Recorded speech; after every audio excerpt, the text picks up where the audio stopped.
La subunidad de docencia del Instituto Nacional del Niño de San Borja da la bienvenida a los asistentes a la telecapacitación de Jueves Científico del día 24 de junio. Hoy día conmemoramos el 8º aniversario del instituto, en el cual es Unidos para Salvar Vidas. El día de hoy presentamos a la doctora Olga Mogrovejo Oliva. La doctora es médico cirujano egresada de la Universidad de San Martín de Porres y actualmente es nuestra médico residente de tercer año de la especialidad de anestesiología por la Universidad Ricardo Palma. Y el tema que nos va a presentar es manejo de vía aérea difícil en anestesia pediátrica. Buenas tardes, doctora. También manifestarles que el registro de la asistencia se encuentra en el chat de la ventana Zoom. Por favor, no se olviden registrar su asistencia y bienvenida, doctora. Buenas tardes, Belinda. Buenas tardes a todos los participantes. Agradezco que se encuentren presentes en este momento en la exposición. Como ya lo dijo Belinda, el día de hoy el tema es manejo de vía aérea difícil en pediatría. Quien les habla, residenta de esta institución de tercer año actualmente. Este es el contenido y los puntos que vamos a tocar. Vamos a hablar sobre una introducción, la definición, qué impacto tienen las complicaciones de la vía aérea difícil en las vías respiratorias, cuál es la predicción de la vía aérea difícil, cómo podemos identificar los predictores o los factores de riesgo en una vía aérea difícil, las causas, cómo podemos prevenir mejor un manejo adecuado, cuál podría ser nuestro manejo, y por último un caso clínico rápidamente que hemos visto en el hospital.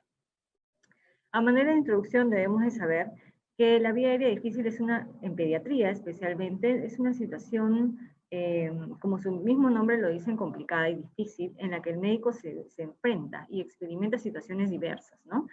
Y esta va a depender de las condiciones y características físicas de los pacientes pediátricos, características anatómicas que nos van a dar a entender que probablemente estos niños van a tener un manejo difícil de vía aérea, ¿no? Entonces nosotros tenemos que prevenir ello con una estrategia en nuestro manejo, planificando nuestros problemas y evidenciando los problemas a futuro para poder anticiparnos y actuar ante cualquier situación de emergencia, ¿no?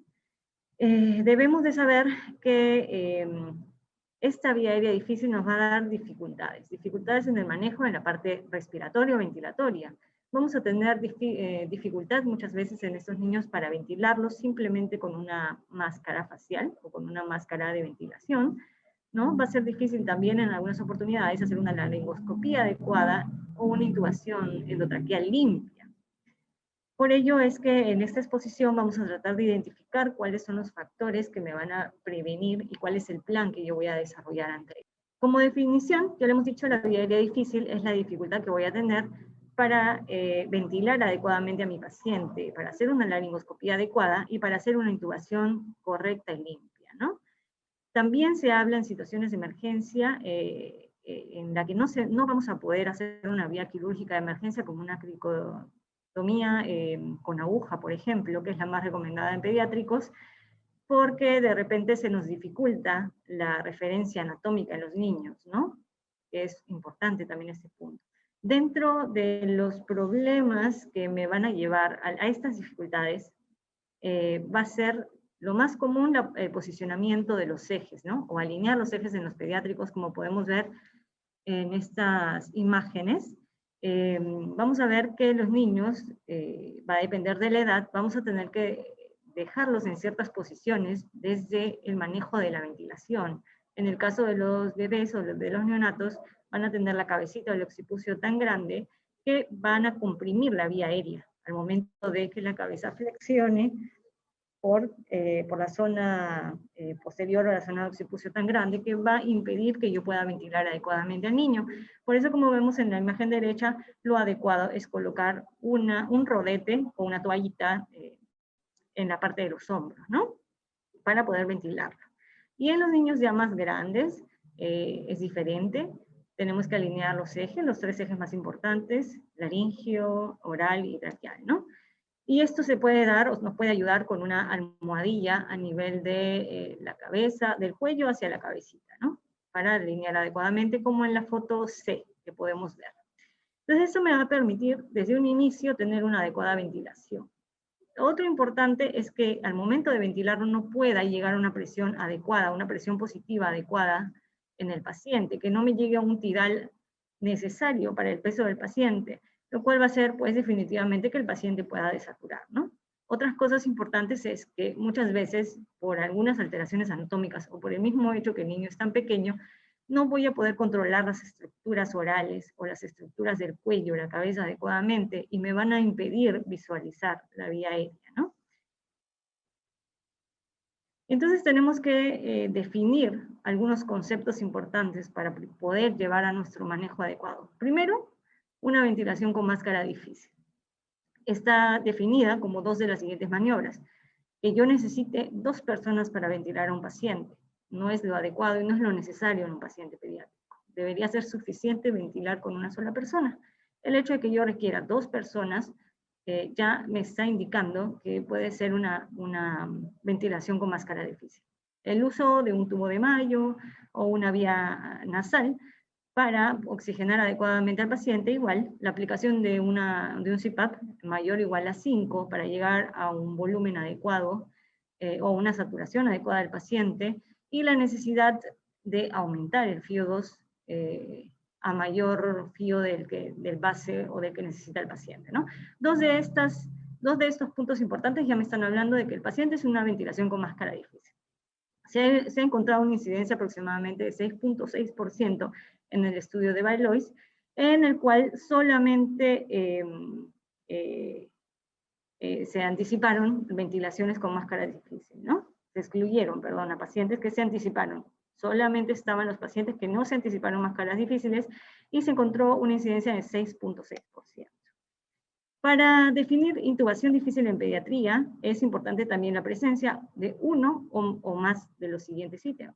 Que el paciente a la laringoscopía sea un Cormac 3 o 4, ¿no? Que yo necesite 3 intentos mayor a 3 intentos de intubación, que me demore más de 5 minutos en intubar y que el paciente desature o disminuya la saturación menor a 95. La intubación, como les comenté, debe ser un procedimiento limpio, debe ser un procedimiento rápido, que no requiera que el paciente disminuya la saturación menor a 95%. Si es que hay uno o más de estos, me está indicando ya que el paciente es una intubación difícil, ¿no? Estos son los puntos o las recomendaciones dadas también en el estudio de Valois. Hablando de incidencia de intubación difíciles, hay varios estudios que nos dan unos indicios de aproximadamente cuál es la incidencia de esta intubación difícil. Comenzando por el estudio de Valois, que me habla de una incidencia de 1.2% aproximadamente de todos los pediátricos de intubación difícil, ¿no? En el estudio de Heinrich me habla de una incidencia de 1.35%, donde consideran intubación difícil un Cormac 3 o 4 al momento de la intubación. Y los niños menores a 1 año eran los que tenían mayor porcentaje, como podemos ver, de 4.7 versus 0.7 en los niños mayores de 1 año. Entonces, ahí ya tenemos que un porcentaje aproximado es 0.2, 0.3 de una incidencia de intubación difícil en la población en general pediátrica. Y de estos, los que tienen mayor riesgo de presentar intubación difícil son los neonatos, ¿no? O los niños menores de 1 año, los lactantes, a diferencia de los más grandecitos. Y esto se debe o se relaciona básicamente también a las posturas que necesitamos para los pacientes y varios factores de la vía aérea que vamos a hablar más adelante. En otro estudio, que es el estudio de Mir-Gashemi, hablan de una incidencia de 3%, ¿no? Igualmente con el Cormac 3 o 4. Pero también coinciden en que los neonatos van a tener una mayor incidencia de intubación difícil a comparación de los pacientes más grandes, ¿no? En un estudio con pacientes de cirugía cardíaca pediátrica, evaluaron una incidencia de 1.2%, ¿no? Entonces van por ahí las incidencias de los estudios. Pero de este estudio de cirugía cardíaca, la mitad o el 50% de todos los pacientes tenían alguna anomalía o un síndrome craneofacial, ¿no? Entonces ya estamos viendo que gran parte de esa población que no se puede intubar o es difícil la intubación va a tener alguna alteración a nivel craneofacial, ¿no? Un síndrome craneofacial. Y de estos, el 81 eran menores de 1 año, que también, como ya lo hemos visto hace un momento, está relacionado porque son neonatos o lactantes, ¿no? ¿Cuál es el impacto de las complicaciones a nivel respiratorio? Bueno, Definitivamente la vía aérea difícil me va a traer morbilidades, ¿no?, en los pacientes pediátricos. Una de las causas más vistas pues, son los eventos críticos, respiratorios y cardiovasculares.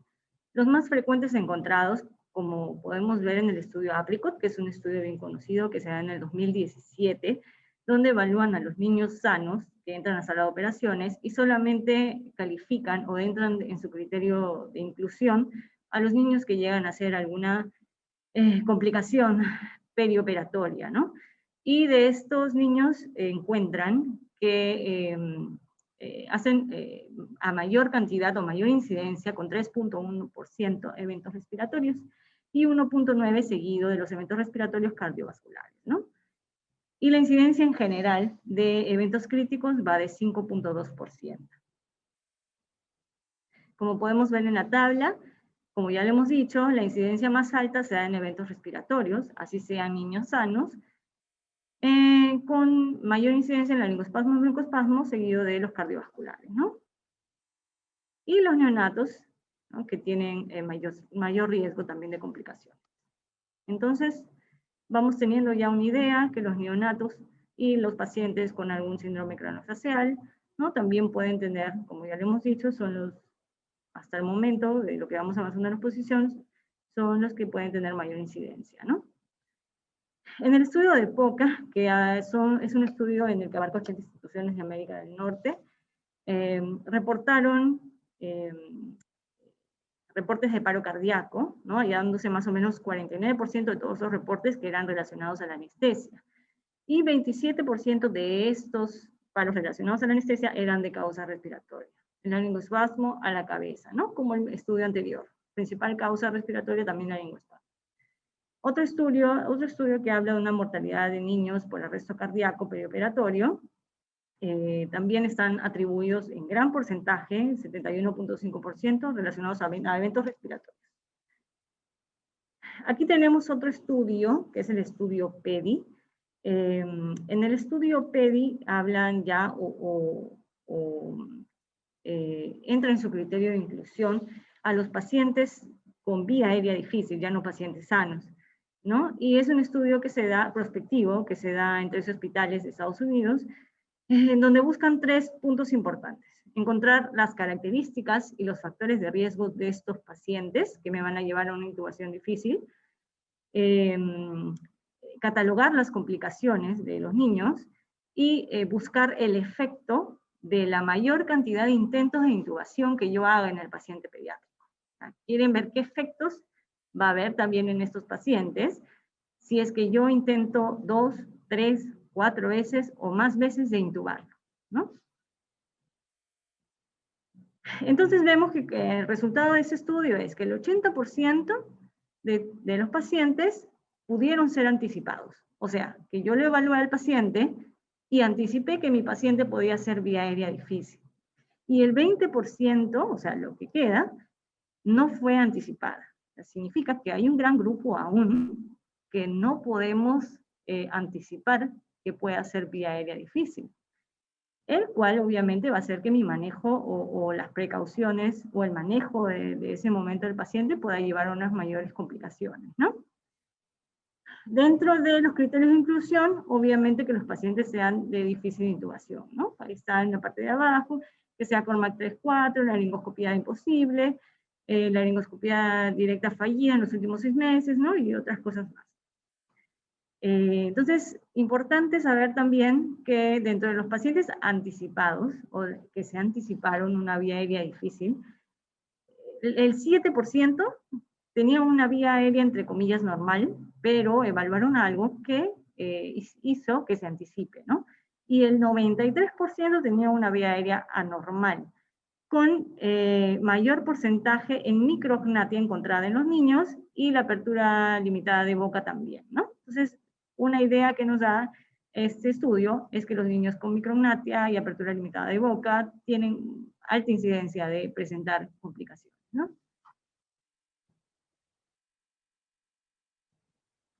Dentro de las complicaciones también relacionadas por aspectos generales de estos pacientes, encontraron que los niños que pesan menores a 10 kilos tenían una alta incidencia también de complicaciones, ya sea anticipadas o no anticipadas, ¿no? Entonces, nos vuelve a dar una idea que los niños pequeños y de bajo peso tienden a tener una vía aérea difícil que se puede complicar, ¿no?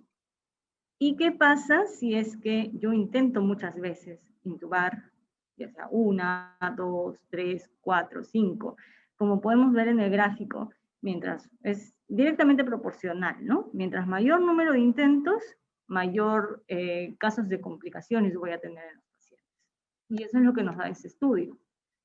Entonces la gran pregunta, como ya lo vemos, es, ¿tenemos una vía aérea difícil, anticipada y no anticipada? Entonces, ¿vamos a poder predecirlo? Definitivamente, como lo hemos visto hace un momento, hay un grupo que no se va a poder predecir, ¿no? Entonces vamos a tener siempre igual que saber actuar ante cualquier situación de emergencia o una vía aérea que no se puede anticipar.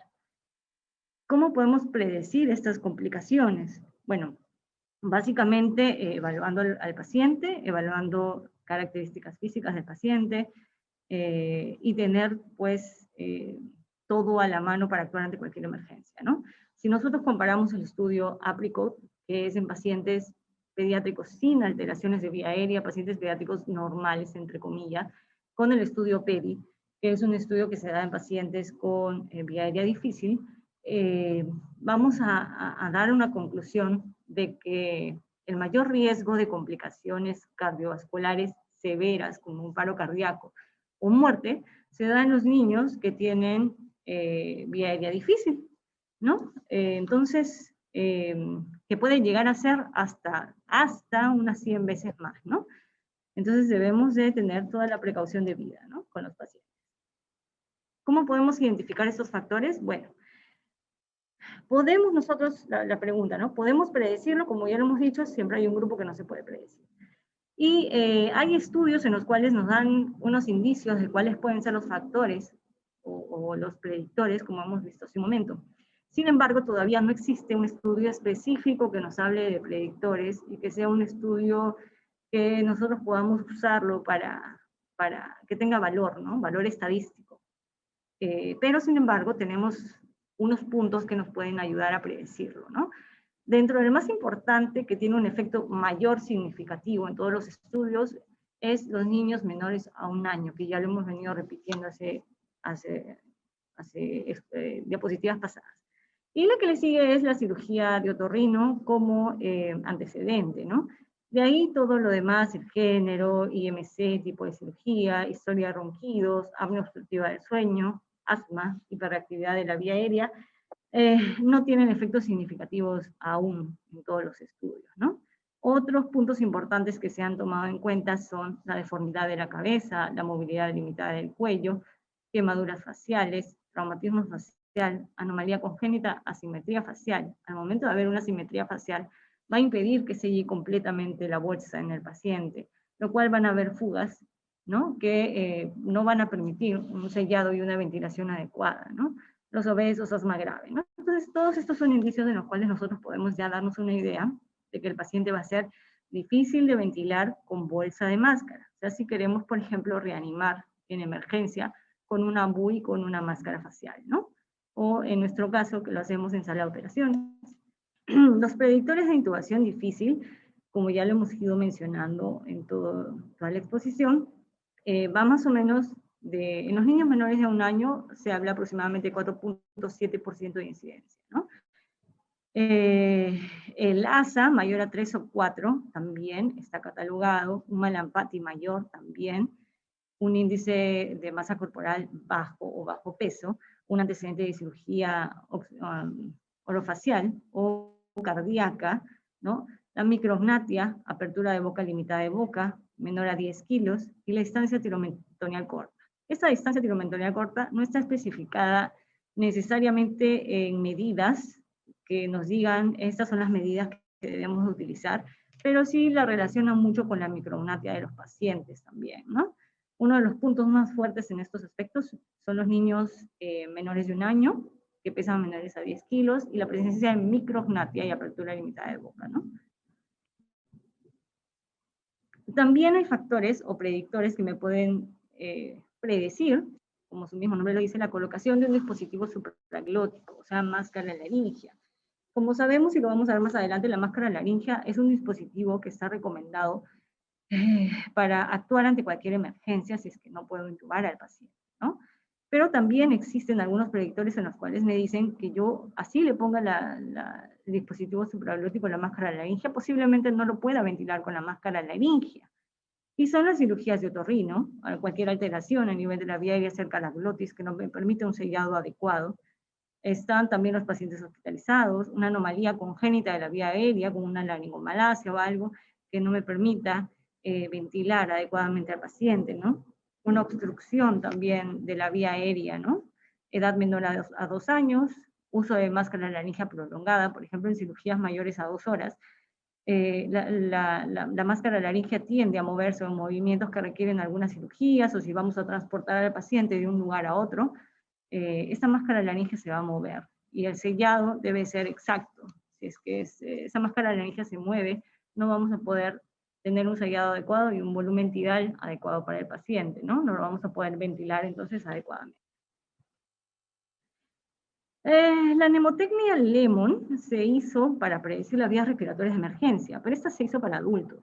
Actualmente no está aprobado en niños, sin embargo, ante situaciones de emergencia, hay algunas recomendaciones que dicen que para poder recordar lo principal que debemos de valorar en los pacientes, nos puede ser de ayuda, ¿no? Entonces, la primera, que es look, de mirar al paciente, si hay algunas características, algunas alteraciones a nivel de la cara, de la vía aérea, ¿no? Valorar el 332, que es la distancia de apertura de boca, 3 del dedo del paciente, la distancia mento-ioidea, 3 de los deditos del paciente, y 2 tiroioidea, ¿no? De los deditos del paciente también. El Malampati, si es que puede ser evaluable o no, ya que los niños no necesariamente colaboran. El Malampati debe ser voluntario, que el paciente esté sentado en una buena posición. No podemos abrirle la boca nosotros al paciente forzado y tratar de ver qué Malampati es. Ese Malampati no es el real, no es el real. Pacientes con obstrucción o movilidad de cuello, ¿no? Como les digo, no está aprobado en niños, pero nos puede ayudar en el momento de cualquier emergencia. Entonces, tenemos también causas de por sí. La vía respiratoria pediátrica, a diferencia del adulto, tiene diferencias, ¿no? Las cuales nos va a llevar a, si es que tenemos algún desconocimiento, nos va a llevar a tener dificultad en el manejo. Por ello es que hay que tener o hay que hacer hincapié en estos puntos de diferencia entre los pediátricos y los adultos. Y va a haber mucha mayor diferencia mientras más diferencia de edades haya y más extremo de edades haya. Mientras más pequeño, recién nacido, va a haber más diferencia con el adulto, ¿no? Por ejemplo, en el gráfico 2, que está en el lado derecho, podemos ver que, bueno, los niños de por sí tienen las fosas nasales estrechas, ¿no? Son respiradores nasales obligados. Si el niño está con la nariz tapada, obstruida, no lo vamos a poder ventilar adecuadamente. El niño no va a poder ventilar adecuadamente, ¿no? Tiene el occipucio grande, como ya lo hemos hablado hace un momento, la cabeza grande, por lo cual tengo que dejarlo en una adecuada posición con el rodete para poder ventilar, porque si no me va a obstruir, como en la figura 3, ¿no? La misma cabecita flexiona y hace que obstruya toda la vía aérea porque es muy laxa. Los niños tienen la vía aérea laxa. Entonces no va a impedir que nosotros ventilemos al paciente, ¿no? Entonces hay que poner un rodete, hiperextender y alinear los ejes. Otro punto importante es que la lengua es grande, la epiglotis está en forma de omega, como lo vamos a ver más adelante. Entonces, al ser la lengua grande para la boquita del paciente, la laringoscopía se me va a dificultar, probablemente no vea una vía aérea adecuada, no pueda lograr ver la epiglotis o las cuerdas vocales, ¿no? Entonces hay que saber posicionar al niño. La laringe está más alta que en el adulto, en el niño está en C2, C3, en el adulto C4, C5, ¿no? Entonces va a estar más arriba, lo que puede que dificulte al momento de la visualización también, ¿no? Las cuerdas vocales están más anteriores, el cricoides es la parte más estrecha, ¿no? Entonces nosotros podemos pasar las cuerdas vocales al momento de intubación, pero hay que tener cuidado con el número de tubo, porque podemos tener ese ángulo de cricoides más estrecho que impide el pase del tubo endotraqueal, ¿no? Como podemos ver aquí, el epiglotis, que mientras más pequeño, más forma de omega, ¿no? Y mientras más grande, tiene una forma de pala más recta que me permite visualizar mejor las cuerdas vocales, ¿no? bueno, como podemos ver aquí igual, en los adultos es la laringe de forma cilíndrica y en los niños en una forma de embudo, ¿no? Y el cricoides, como ya lo hemos dicho, que es la parte más estrecha, ¿no? Que me va a impedir el paso adecuado del tubo endotraqueal. La figura 6 me habla de los efectos del edema, a diferencia del adulto, ¿no? Si yo tengo un niño que lo estoy ventilando y lo tengo que intubar, intento una, intento 2 veces, intento 3 veces, o tengo un niño que ya tiene hiperreactiva la vía aérea, basta que haya 1 milímetro adicional a la circunferencia del edema o del lumen de la tráquea, como podemos ver en la figura, y me va a disminuir en los niños un 75% del área. Y me va a aumentar la resistencia en 16 veces. Esto si hablamos solamente de diferencia de 1 milímetro. Entonces, si es una obstrucción mucho mayor o una obstrucción total, va a ser imposible ventilar al paciente. Tenemos que tener en cuenta para limitar nuestros intentos de intubación si no somos un personal que tiene experiencia, ¿no?, en intubación. Otros puntos importantes, bueno, que rápidamente los menciono, es que el niño tiene un sistema nervioso inmaduro, ¿no? Y es a predominio parasimpático, lo cual si yo llevo o yo ventilo mal al paciente y estoy intentando intubar y no pienso en que lo más importante es la ventilación del paciente, el niño me va a llevar a una bradicardia pues inmediatamente, ¿no? Vamos a bradicardia, empeora la hipoxia y pues obviamente ya va a paro cardíaco, ¿no? Otro punto importante es que los niños no cooperan, lloran mucho, aumentan las secreciones y hace que las vías respiratorias estén más reactivas o más hiperreactivas, ¿no? Y que pueda causar más, o que tenga más riesgo de laringoespasmo, de edema y de otras complicaciones adicionales, ¿no? Dentro de las causas asociadas, ya después que hemos visto los estudios anteriores que hablan mucho de las anomalías congénitas, anomalías cranofaciales. Aquí tengo algunos ejemplos en los cuales podemos ver los más importantes, en los que podemos ver o podemos diferenciar algunos puntos necesarios que debemos evaluar en los pacientes, ¿no? Por ejemplo, el síndrome de Apert, donde vamos a tener un niño con cabeza deforme, no va a haber la misma similitud entre la parte alta del cráneo con la parte del maxilar o mandibular, ¿no? Tienen también hipoplasia del maxilar, lo cual impide un sellado adecuado, me puede dificultar en la ventilación también del mismo paciente y más aún en la intubación. Los niños con mucopolisacaridosis, por ejemplo, ¿no?, que tienen el cuello corto, porque todos estos mucopolisacáridos se unen en todos los tejidos blandos y hacen pues que estas características sean mucho más fuertes en los pacientes. Se va a encontrar también alguna rigidez en la parte del cuello, en lo cual me va a impedir una posición adecuada del paciente, ¿no? Pacientes con microstomía, por ejemplo, como el síndrome de Freeman-Sheldon, obviamente es un paciente con intubación difícil, donde la laringoscopía directa posiblemente es imposible, ¿no? Y lo importante es saber cuál es la acción que vamos a tener ante este paciente, cómo vamos a intubarlo, cómo vamos a ventilarlo, ¿no? Y si es que sí o sí requiere dicho tratamiento quirúrgico, por ejemplo, ¿no? La hipoplasia mandibular o el paladar arqueado, estrecho, que también pueden traer estos pacientes, que se dan en el síndrome de Hallermann-Streiff. El paladar hendido usualmente me dificulta la intubación porque hace que la zona bucal sea más chica, ¿no? Aparte de que haya la alteración del paladar. Entonces va a hacer que los pacientes también con paladar hendido o alguna alteración a nivel de boca sean de difícil intubación. El ejemplo de los pacientes con síndrome de Down que tienen lengua grande, que va a dificultar el manejo de la pala del laringoscopio, ¿no? O de la ventilación, porque la lengua es tan grande para la boca que va a caer, va a obstruir vía aérea, y al momento también de colocar la pala en una adecuada posición, pues se puede que me dificulte, ¿no? Y me puede impedir la intubación adecuada. Pacientes con masas en el cuello que me pueden obstruir la vía aérea ante una posición diferente o por el simple hecho de colocarle una anestesia general, ¿no?, que me impida la ventilación por obstrucción. Igual con las anomalías a nivel de glotis, ya sea supra o infraglótica, ¿no? Igual también tenemos que tener en cuenta para saber más o menos el manejo que vamos a tener. Otras causas, pero ya adquiridas, nos hablan de infecciones, como abscesos retrofaringios, traqueitis, anafilaxia. Lo importante en este tema de infecciones es que las recomendaciones que nos dan es, primero, tratar el problema de fondo. Primero, tratar la infección, ¿no? En el caso de la epiglotitis, por ejemplo, muchas veces estos pacientes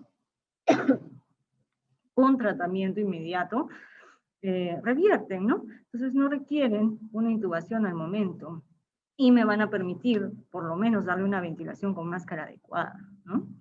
Los pacientes con traumatismo, con hematomas, con fractura del éfor o con inmovilización a nivel cervical, espinal, que me impida la posición adecuada del paciente, pues obviamente me va a dificultar también la intubación, ¿no? Presencia de cuerpo extraño, que siempre va a ser un paciente con vía aérea difícil, porque el cuerpo extraño puede estar en cualquier zona de la vía respiratoria, que me pueda obstruir pues completamente o parcialmente esta, impidiéndome la ventilación adecuada también. Otra forma de diferenciar estas causas, que también nos puede ayudar a memorizar un poco, es a qué nivel se encuentran las alteraciones de nuestra vía aérea. Podemos dividirlas en supraglóticas, en anomalías de vía aérea completa, en anomalías subglóticas, apertura de boca limitada, movilidad limitada del cuello y otras anormalidades, ¿no? Entonces, nos fijamos más o menos, o nos ayuda a reconocer en orden, ¿no? Las estructuras que debemos de revisar. Por ejemplo, en otras anormalidades tenemos aquí un niño con hidrocefalia con la cabeza muy grande, ¿no? Cual hemos tenido que poner un rodete de por sí, todo paciente, así sea, aparte del neonato, con occipucio grande, todo paciente con cabeza grande, tenemos que alinear ejes. El fin para la ventilación es alinear ejes. Entonces, si yo tengo que alinear los ejes en un paciente con una cabeza muy grande, voy a tener que usar el rodete, ¿no? Que ya lo hemos hablado hace un momento. Importante en este tema es la previsión del manejo. Tengo un paciente en el cual yo tengo que intubar y yo tengo que decidir si procedo o no procedo al procedimiento, ¿no? Entonces yo evalúo, ¿el paciente tiene una vía aérea normal? Sí, bueno, procedo, ¿no? Con mi algoritmo de vía aérea según el hospital donde yo esté. Si el paciente no tiene una vía aérea normal, yo tengo que ver y evaluar qué disponible tengo yo en mi hospital. Tengo disponibilidad de personal, tengo disponibilidad de instrumentos, voy a poder manejar si es que sucede alguna complicación al paciente. Me pregunto eso. Si la respuesta es no, tengo que ver si es una emergencia. Si es una emergencia, no tenemos de otra. Tenemos que, pues, definitivamente igual actuar, ¿no? Hay que proceder a hacer el procedimiento. Pero si no es una emergencia, referimos al paciente, ¿no? Entonces, si estamos en un hospital donde no tenemos nivel resolutivo, no tenemos personal en el cual nos pueda ayudar en el manejo experimentado, en el manejo del paciente, lo mejor es referir al paciente. Y si tenemos todas las facilidades, tenemos la experiencia, tenemos todos los instrumentos, como por ejemplo en esta institución, lo que debemos de hacer en este nivel es prevenir todo lo que se nos puede venir, ¿no? Mi plan de manejo de vía aérea, conocer complicaciones, preparación del material adecuado y tener todo ya a la mano. Si voy a manejar a un paciente, las preocupaciones generales y las recomendaciones es siempre tener un acceso intravenoso, siempre. A no ser que sea una emergencia y en el momento requiera colocar algún medicamento de emergencia que lo pueda colocar intramuscular. Y siempre tener cargados bloqueadores neuromusculares, atropina y adrenalina, ¿no?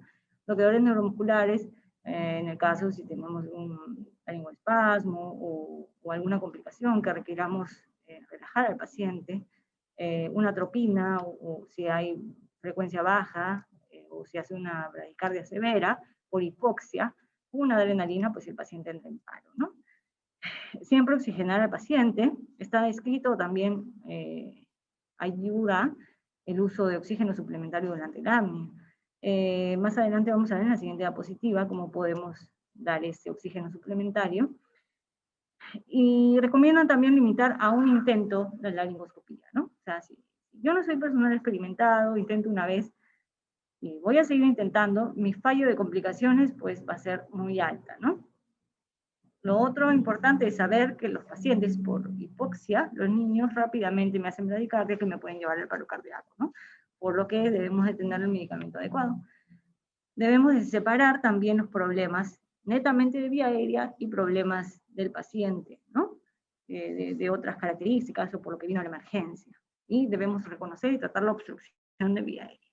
Si nosotros estamos ventilando al paciente, si nosotros necesitamos intubar al paciente y no ventila adecuadamente al paciente, lo primero que hay que pensar es que hay obstrucción. Obstrucción por lengua, obstrucción por secreciones, obstrucción por posicionamiento o por mal posicionamiento del paciente. Entonces, primero, liberar vía aérea, tranquilizarnos, posicionar bien al paciente, aspirar secreciones y ventilar. Lo más importante en el manejo de previsión es saber que lo importante no es intubar al paciente, lo importante es ventilar al paciente para que no entre en hipoxemia. Este es un estudio, bueno, hay dos estudios en los cuales nos hablan de la oxigenación suplementaria durante la apnea, en los cuales son estudios pequeños de casos, ¿no? Todavía no es algo estadísticamente significativo, pero ya nos habla que esta oxigenación suplementaria durante el apnea, al momento de la laringoscopía, nos va a ayudar más o menos en aumentar un tiempo en niños, por ejemplo, menores de 2 años, un tiempo adicional de 30 a 60 segundos adicionales para poder yo intubar adecuadamente al paciente, ¿no? Y recomiendan conectar pues el oxígeno directo a la pala del laringoscopio, directo a la pala del Gleyscope, del video, ¿no?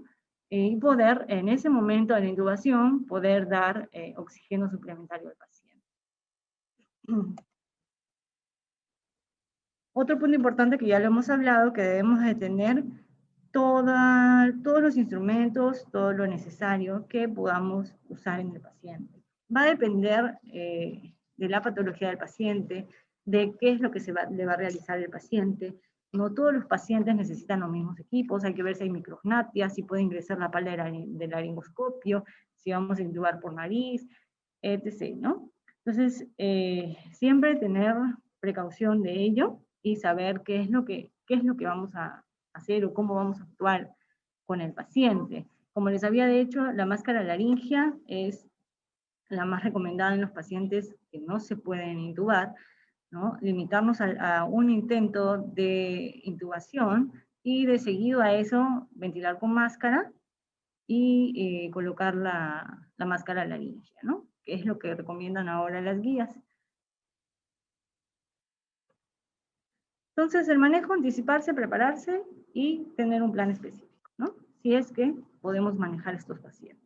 Importante nuevamente, y vuelvo a recargar, la ventilación, la posición, el sellado adecuado del paciente, el manejo adecuado de la máscara para pues, poder dar una ventilación adecuada al paciente, ¿no? ¿Cómo podemos saber si la máscara es un tamaño adecuado para el niño? Vemos en la foto de abajo que la máscara debe iniciar en la parte donde se une más o menos ambos ojos, en la unión, hasta el mentón. ¿No? Una buena posición y dar una adecuada ventilación al paciente.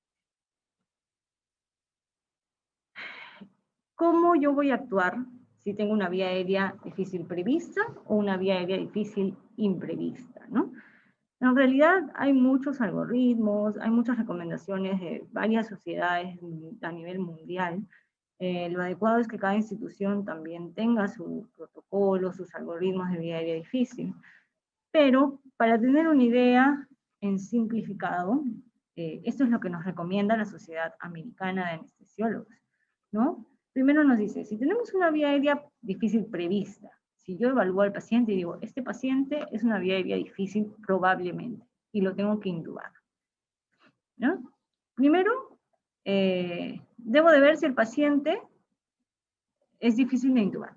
Si el paciente es difícil de intubar con las características que hemos mencionado antes, debo de agregar o ver si es que también es difícil de ventilar, si es que también es difícil de ventilar con máscara o con dispositivo supraglótico o máscara laringea, si el paciente tiene riesgo de aspirarse y si el paciente no me va a tolerar el apnea.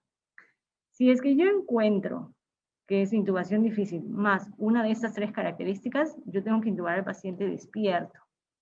En los niños es un poco complicado, porque los pacientes no colaboran, los pacientes no ayudan, y utilizar tópicos con un sedante leve es muy complicado, ¿no? Lo que recomiendan es, para los niños que no son neonatos, es tratar de llevar a una sedación profunda, pero hay que tener experiencia, hay que tener cuidado en los medicamentos que vamos a utilizar, porque hay algunos medicamentos que en los niños nos pueden llevar a la apnea, ¿no? Rápidamente. Entonces, siempre tener ya a alguien con experiencia con nosotros si es que vamos a proceder a hacer la intubación, ¿no? Si es que el niño no tiene ninguna de estas características, pero es vía aérea difícil, y yo digo de repente, ah, sí, probablemente solo es intubación difícil, pero sí lo voy a poder ventilar, sí lo voy a poder manejar, no tiene riesgo de aspiración, y sí me va a tolerar el apnea. Entonces, puedo hacer una inducción normal o general con el paciente. Si yo hago una inducción normal con el paciente, debo de saber que, si bien es cierto, yo puedo pensar que el paciente me puede ventilar o no, con máscara o con dispositivo supraglótico, pero también debo de ir o pensar en las peores complicaciones, ¿no? Entonces, de por sí ya tengo que tener también todo para actuar ante cualquier emergencia. Si yo tengo una vía aérea imprevista, o sea, si yo intubé al paciente, perdón, si yo anestesié al paciente, le puse anestésicos, todo, porque lo quiero intubar, relajante, lo quiero intubar y me doy cuenta que no lo puedo intubar. Intento una vez, debería de limitarme, si es que no soy personal, pedir ayuda, es lo que recomiendan, pedir ayuda, tranquilizarme, ventilar, posicionar al paciente, evaluar si hay obstrucción, como ya les dije, secreciones, posicionamiento, lengua, tubo de Mayo, ¿no? Y ventilar hasta que llegue la ayuda. Si es que no llega la ayuda, o si es que llega la ayuda, qué sé yo, el siguiente paso, si es que necesito sí o sí colocar un dispositivo para ventilación, es el uso de máscara laríngea. O sea, intento intubar, no puedo ventilar. Ventilo con máscara facial y después me voy a la máscara laríngea o el dispositivo supraglótico.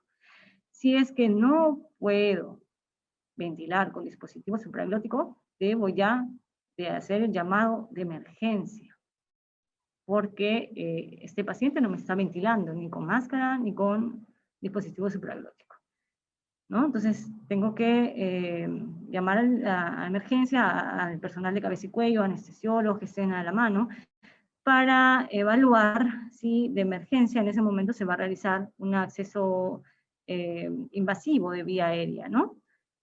Esa es una parte. Pero si nosotros colocamos la sonda, el dispositivo supraglótico y no podemos ventilar, pero sí fue ventilable con máscara facial, retiramos el dispositivo supraglótico, nos calmamos y mantenemos nuestra ventilación con máscara. Entonces recordar que lo más importante es la ventilación del paciente. Ventilación.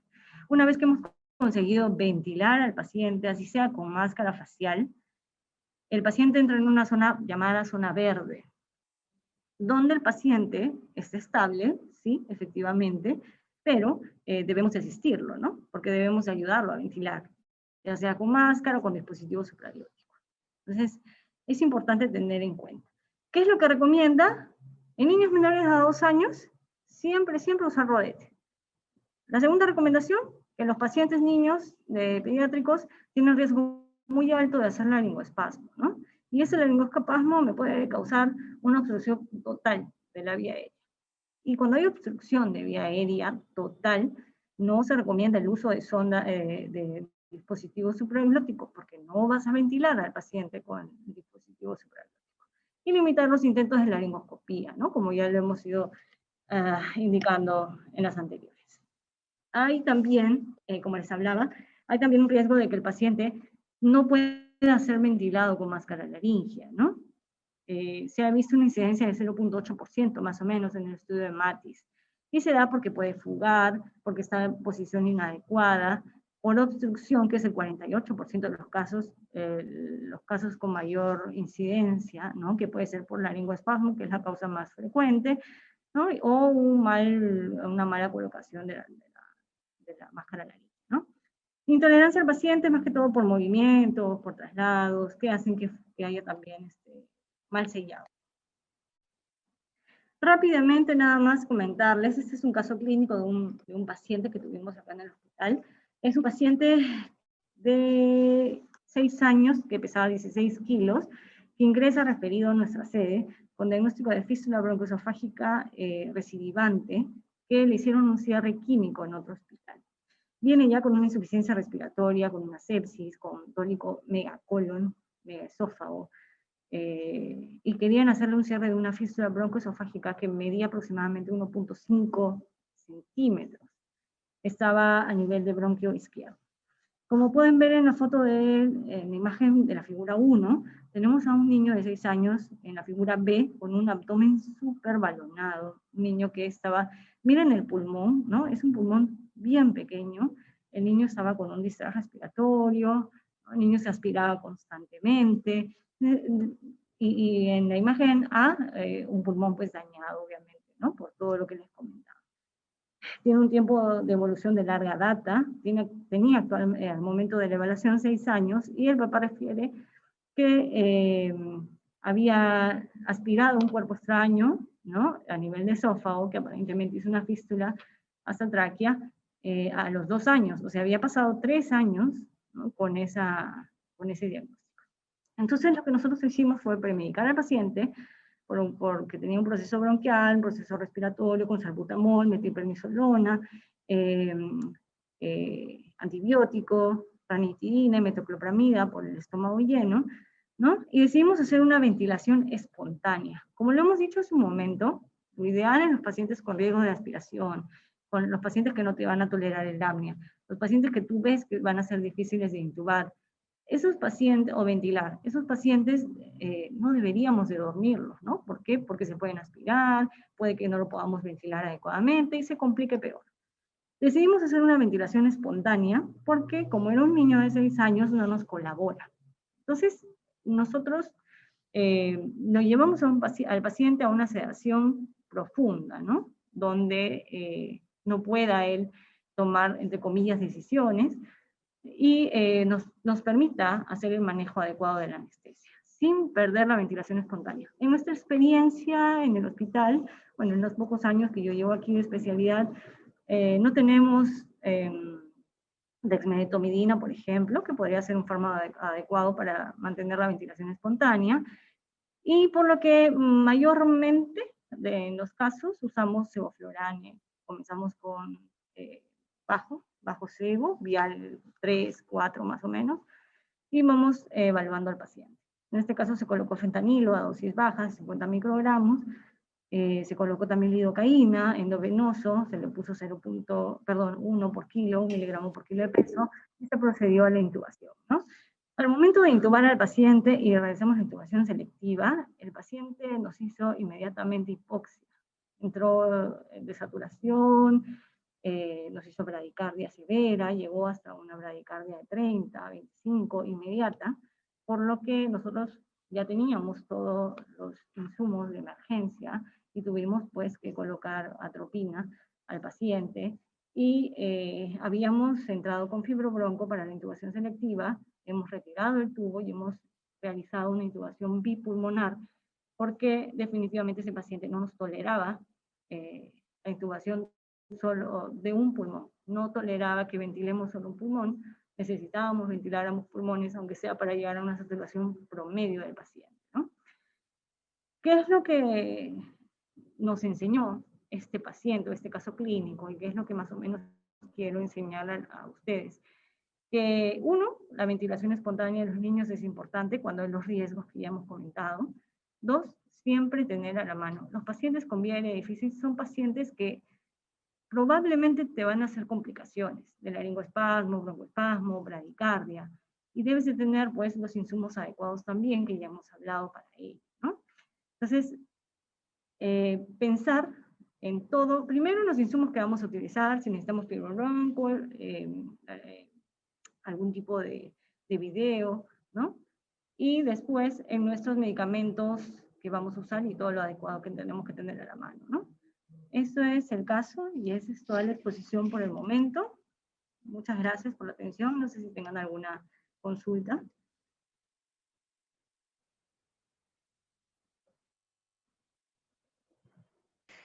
Muchas gracias, doctora Olga. A ver, vamos a ver las preguntas. Aquí hay una pregunta que nos dice, en el caso del COVID-19, ¿cuáles serían las preocupaciones anestésicas, incluidas el manejo de las vías respiratorias y el control de infecciones? Bueno, en el caso del manejo de COVID, nosotros tenemos protocolos establecidos en esta institución. Aparte de toda la seguridad que debemos de tener previo, en el momento y posterior con el paciente, el manejo de vía aérea eh, es un riesgo, ¿no? Es un riesgo para nosotros tratar de hacer una anestesia general en los pacientes con COVID. Siempre se ha recomendado, bueno, hasta el momento, tratar de evitar hacer una intubación o una laringoscopia directa, más aún si se puede hacer una anestesia regional, un bloqueo regional, ¿no? Sin embargo, en los pediátricos es muy complicado poder, en algunas ocasiones, solamente usar anestesia regional, porque los niños no colaboran. Entonces, nosotros lo que hacemos es tratar de evitar en lo posible, porque los niños muy pequeños es prácticamente, es muy difícil que no los llegues a ventilar. Lo adecuado sería no ventilarlo, pero los niños se saturan muy rápido. Entonces, si nosotros manejamos niños, tratamos de hacer un adecuado sellado si es que vamos, o si es que es requerido ventilar al paciente, obviamente con todos nuestros insumos de protección, pero tratamos de evitar una ventilación lo menos posible, ¿no? Hacer una inducción en la que me lleve al paciente en menos tiempo a un estado adecuado para poder hacer el procedimiento de intubación, ¿no? Eso por parte de nosotros. Pero, como le digo, igual necesitamos hacer una anestesia general en muchas ocasiones en pacientes con COVID, ¿no? Porque no colaboran los pacientes para una anestesia regional. Y bueno, no he podido colocar, bueno, en realidad he tratado de hablar de vía aérea difícil, por eso es que no he puesto también imágenes sobre cómo hacemos el manejo y cómo evitamos el riesgo de infecciones nosotros. Eh, Primero, los sellados adecuados del paciente, todo lo que es vía aérea, ¿no? Si vamos a dar, así sea, pocas ventilaciones de ser requerido por el paciente, tiene que ser con un buen sellado, tener filtros adecuados. Al momento de la intubación también sellamos el tubo endotraqueal en la parte superior para que al colocar el tubo no expanda todas las respiraciones del paciente, ¿no? Y se clampa el tubo endotraqueal y posterior al clamp del tubo endotraqueal recién procedemos a colocarlo a la máquina anestésica, ¿no? Con los filtros adecuados para evitar la menor proporción de los aerosoles de los pacientes con COVID, ¿no?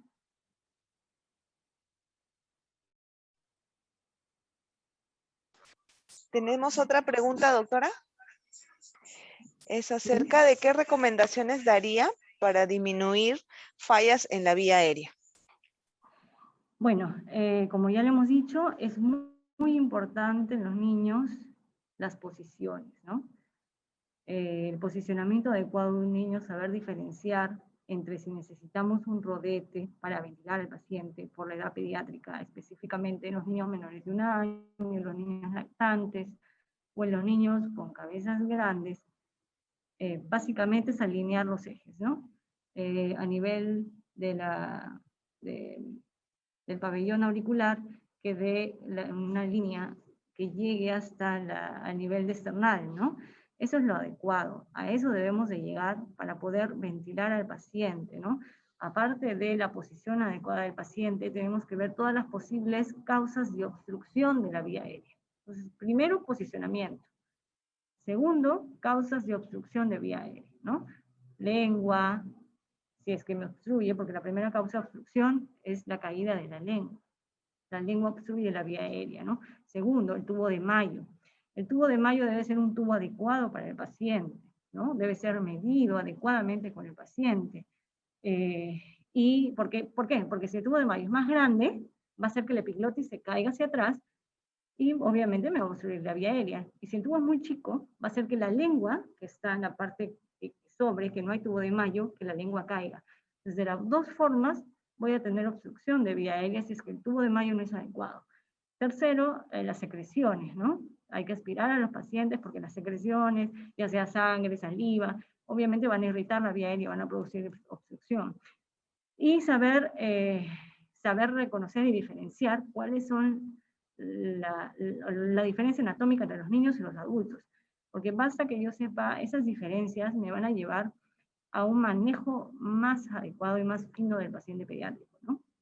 Que obviamente van a hacer que pueda ventilar adecuadamente al paciente, que es la base del manejo de esta vía aérea, ¿no? Es ventilar adecuadamente al paciente. Es lo más importante.